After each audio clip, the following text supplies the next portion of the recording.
días, queridos alumnos. Buenos días, estimados padres de familia. El día de hoy estamos con la segunda clase de gramática en referencia al lenguaje y sus características. Vamos a ver el día de hoy, así como también las funciones del lenguaje y los elementos que conforman el lenguaje.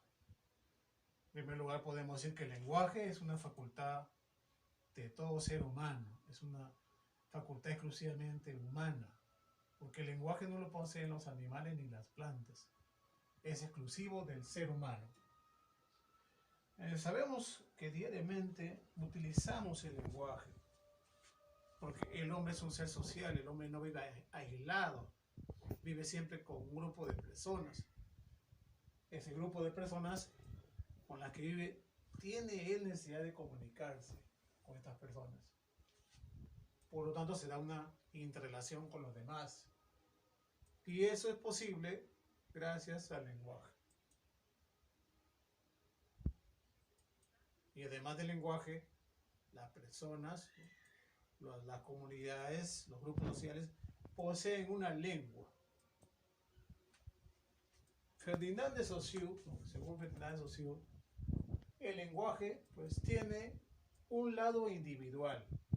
Ese lado individual es el habla, es la creación de la lengua que cada persona hace.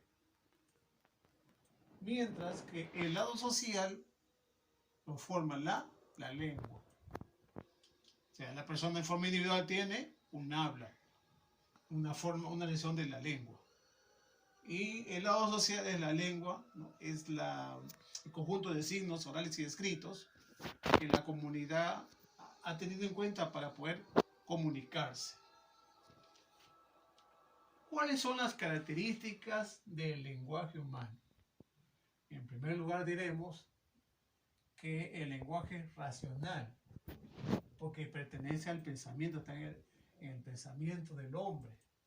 El hombre lo va desarrollando paulatinamente, comienza a tener contacto alrededor suyo, con sus familiares. De ahí cada vez va ampliando esa capacidad de comunicarse con su sociedad, con las demás personas. Entonces es una característica netamente del ser humano que hace uso de su raciocinio. Otra característica del lenguaje es que es universal, porque todos los seres humanos poseen esta capacidad de lenguaje y la utilizan precisamente para poder comunicarse. Otra característica del lenguaje es que es biarticulado, o sea, tiene dos articulaciones, presenta dos articulaciones.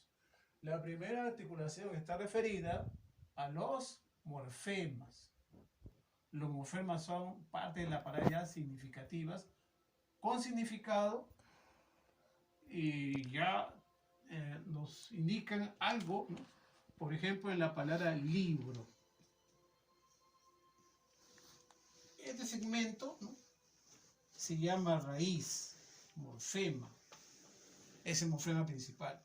De ahí, por ejemplo, van a surgir una serie de palabras, pero todas van a compartir esa raíz, ese morfema que es el lexical.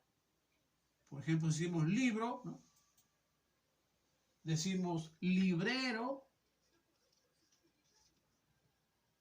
librería. El morfema es esta parte de acá, la parte esencial de la palabra. De ahí se deriva toda una familia léxica que comparte la misma raíz en un morfema lexical. Entonces hablaremos de que el morfema es ya una unidad mínima significativa, ya con sentido. En cambio, la segunda articulación se refiere a que el lenguaje está formado por unidades mínimas de sonido, que son los fonemas. Y estos fonemas, como ustedes saben, se representan en las letras. Por último, tenemos que esta capacidad del lenguaje es innata, es propia del ser humano, y todos los seres humanos ya nacen con esa capacidad para desarrollar el lenguaje. ya tienen desarrollado su articulación, ¿no? Que poco a poco se va afianzando, pero ya tienen de por sí, de nacimiento, ¿no? Las capacidades para poder ir desarrollando su lenguaje. Por lo tanto, se puede decir que es una característica innata. Bien, a continuación, los elementos del lenguaje. ¿Cuáles son los elementos del lenguaje?